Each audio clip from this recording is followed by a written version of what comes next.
Hello student, देखिए आज हम विज्ञान के अंदर पार्ट 1 रासायनिक अभिक्रियाएं एवं समीकरण के इम्पोर्टेंट्स पॉइंट्स नोट्स के द्वारा बताने जा रहे हैं, जिसको आप एक ही बार में आसान लैंग्वेज में समझ सकते हैं। इस पार्ट को हम 2 पार्ट के अंदर पूरा कंप्लीट करेंगे।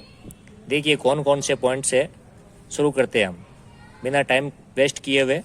पहला पॉइंट देखते हैं क्या इसमें हमें कैसे पता चलता है कि रासायनिक अभिक्रिया हुई है, यानी रासायनिक अभिक्रिया हो रही है और हम उसका पता कैसे लगाएंगे। तो पता लगाने के लिए हमें कब पता चलेगा, जब कोई नया पदार्थ बन जाएगा तो हमें पता चल जाएगा कि रासायनिक अभिक्रिया उसमें हुई है। इसका हम एग्जाम्पल ले सकते हैं, जैसे कि दूध में थोड़ा दही डाल देंगे, दूध में थोड़ा सा दही डाल देंगे तो पूरा दूध थोड़े समय पश्चात दही में बदल जाता है। तो इससे क्या पता चलता है हमें कि रासायनिक अभिक्रिया हुई है। तो दही यहाँ पर क्या है, नया पदार्थ है। दही यहाँ पर नया पदार्थ है, इसलिए हमें यहाँ पता चलता है कि रासायनिक अभिक्रिया हुई है, जबकि पहले यह दूध था। अतः इस प्रकार हम कह सकते हैं कि रासायनिक अभिक्रिया हुई है। तो हमें थोड़ी सी बात ही ध्यान रखनी है यहाँ पर कि कैसे पता चलता है कि रासायनिक अभिक्रिया हुई है। तो हमें इसका पता चलेगा जब कोई नया पदार्थ बनेगा, और नए पदार्थ को पहले वाले पदार्थ में चेंज नहीं कर सकते। नेक्स्ट क्वेश्चन है अब इसका दूसरे पेज पर कि जब मैग्नीशियम रिबन को जलाया जाता है तब वह किस ज्वाला के साथ, यहां पर लिख देते हैं किस ज्वाला के साथ जलता है। मैग्नीशियम रिबन को जलाएंगे हम तो वह किस ज्वाला के साथ जलता है। तो इसका उत्तर है छोटा सा ही, चमकदार श्वेत ज्वाला के साथ। चमकदार श्वेत ज्वाला के साथ मैग्नीशियम रिबन को जलाएंगे तो वो जलेगा चमकदार और श्वेत ज्वाला के साथ में। अगला क्वेश्चन है हमारा मैग्नीशियम चूर्ण का सूत्र और समीकरण लिखने में। तो मैग्नीशियम चूर्ण का सूत्र क्या होता है, तो समीकरण भी देखिए। तो सूत्र तो हो जाएगा आपका MgO।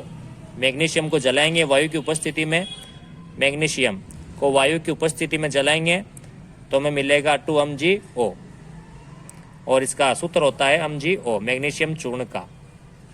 नेक्स्ट, हम कब कह सकते हैं कि कोई रासायनिक अभिक्रिया हुई है, या हमें कैसे पता चलता है कि कोई रासायनिक अभिक्रिया हुई है।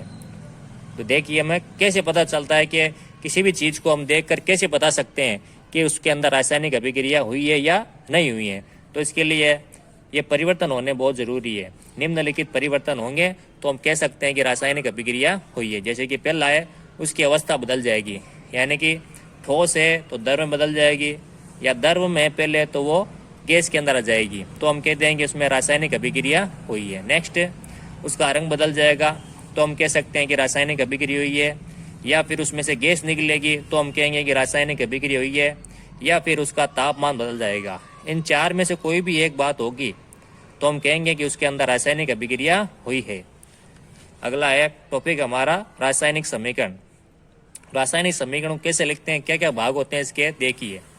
इसका पहले भाग होता है LHS भाग, यानी तीर के निशान के पहले लेफ्ट हैंड साइड में जो भाग होता है उसे कहते हैं अभिकारक, और तीर के निशान के राइट हैंड साइड में जो भाग होता है उसे कहते हैं उत्पाद। तो अभिकारक की परिभाषा क्या होगी, देखिए।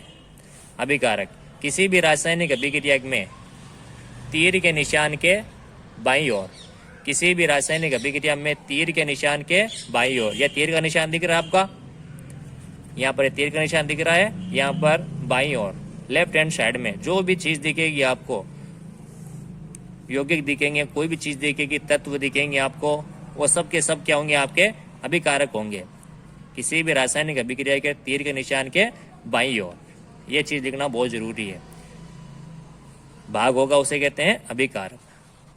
अगला भाग देखिए। अब उत्पाद के बारे में देखते हैं हम।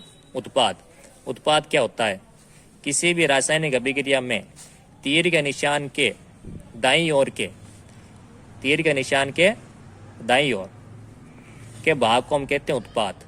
तो 2 परिभाषा हो गई आपकी, जो कि आपके बोर्ड एग्जाम में पूछी जा सकती है 1 नंबर में।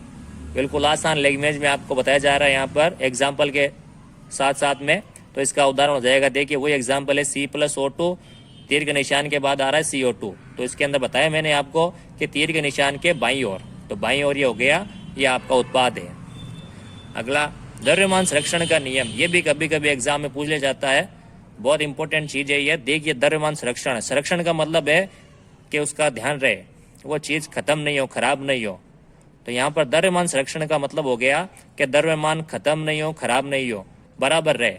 तो वो कौन सा नियम है, किस आधार पर कहेंगे हम? देखिए, किसी भी रासायनिक अभिक्रिया में न तो द्रव्यमान का निर्माण होता है और न ही विनाश, यानी कोई भी रासायनिक अभिक्रिया होती है उसमें द्रव्यमान न तो बनता एक्स्ट्रा में और न ही खत्म होता उसमें से, यानी जो द्रव्यमान है पहले जितना था उतना ही बाद में भी रहता है। द्रव्यमान कभी भी कम या ज्यादा नहीं होता है। यानी अर्थात किसी भी रासायनिक अभिक्रिया में अभिकारक तत्वों का कुल द्रव्यमान, किसी भी रासायनिक अभिक्रिया में अभिकारक जो तीर के निशान के लेफ्ट हैंड साइड में होते हैं, उन सब का कुल द्रव्यमान, फिर बाद में देखते हैं हमें उत्पाद तत्वों के कुल द्रव्यमान, ये दोनों की दोनों चीजें आपस में बराबर होती है। यानी अभिकारक तत्व का कुल द्रव्यमान और फिर आगे है उत्पाद तत्व, उनका भी कुल द्रव्यमान, दोनों के दोनों क्या होते हैं? बराबर होते हैं। इसे कहते हैं हमें द्रव्यमान संरक्षण का नियम। देखिए यहाँ पर इसको एग्जाम्पल के थ्रू समझते हैं। Zn plus H2SO4 convert into ZnSO4 plus H2। इसके अंदर जिंक का भी एक परमाणु है, तो दूसरी साइड में उत्पाद में भी जिंक का एक ही परमाणु है। हाइड्रोजन देखिए यहाँ पर 2 परमाणु है, तो राइट हैंड साइड में भी 2 परमाणु है। SO4 एक परमाणु है, यहाँ पर भी एक ही है। तो यहाँ से प्रूफ होता है कि ये हमारी समीकरण है, संतुलित समीकरण है। अब हम आगे देखने जा रहे हैं कंकाली समीकरण क्या होती है। देखिए ध्यान से, छोटा सा पॉइंट है कंकाली। कंकाली मतलब ये हो गया आपका केवल हड्डियों के ढांचे से।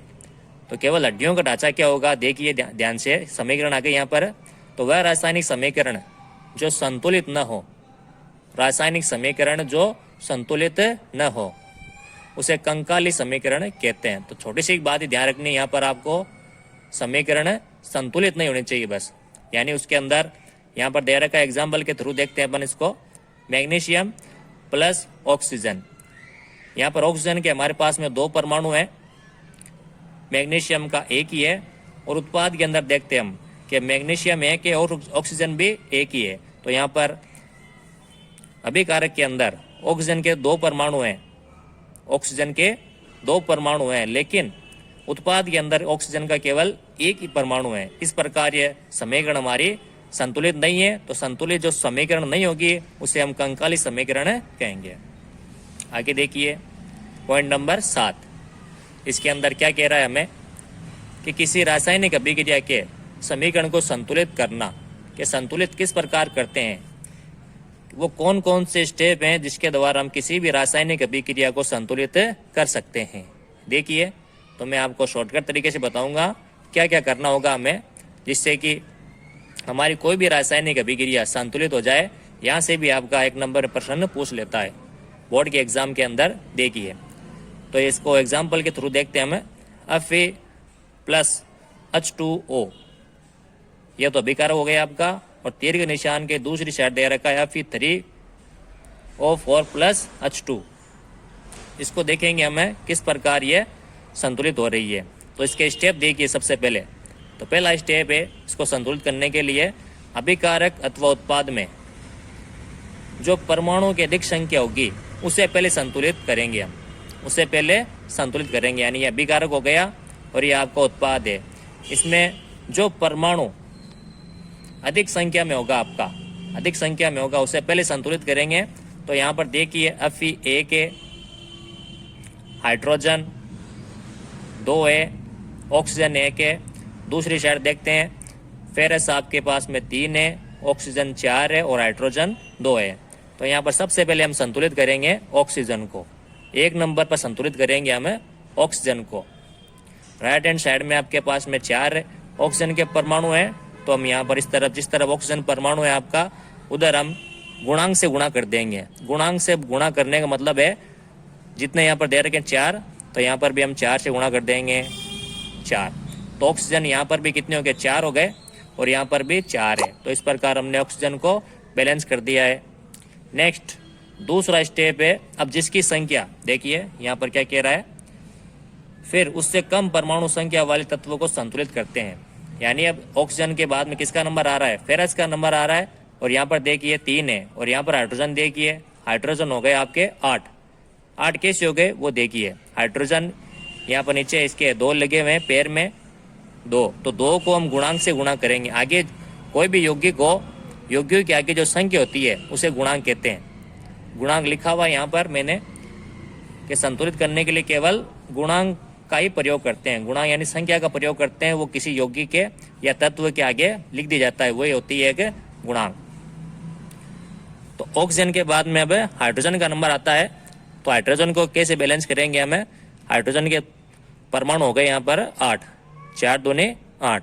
तो हाइड्रोजन उत्पाद के अंदर देखते हैं हमें, तो हमारे पास यहाँ पर केवल 2 ही है। तो यहाँ पर भी हम क्या कर देंगे, 4 से गुणा कर देंगे, 4 का गुणांक लगा देंगे, तो हाइड्रोजन भी आपका बैलेंस हो गया। अब देखते हैं किसका नंबर आता है। अब नंबर आता है आपका, फिर उससे कम परमाणु संख्या वाले तत्व को संतुलित किया जाता है। तो यानी कि लास्ट में उसको संतुलित करेंगे जिसकी संख्या कम है। तो 3 नंबर पर आपका आ रहा है ferrous, Fe।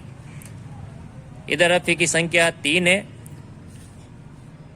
Right hand side में, और लेफ्ट हैंड साइड में आपका केवल 1 है। तो यहाँ पर हम केवल नॉर्मल सा 3 से गुणा कर देंगे। तो इस प्रकार आपकी रासायनिक समीकरण संतुलित हो चुकी है।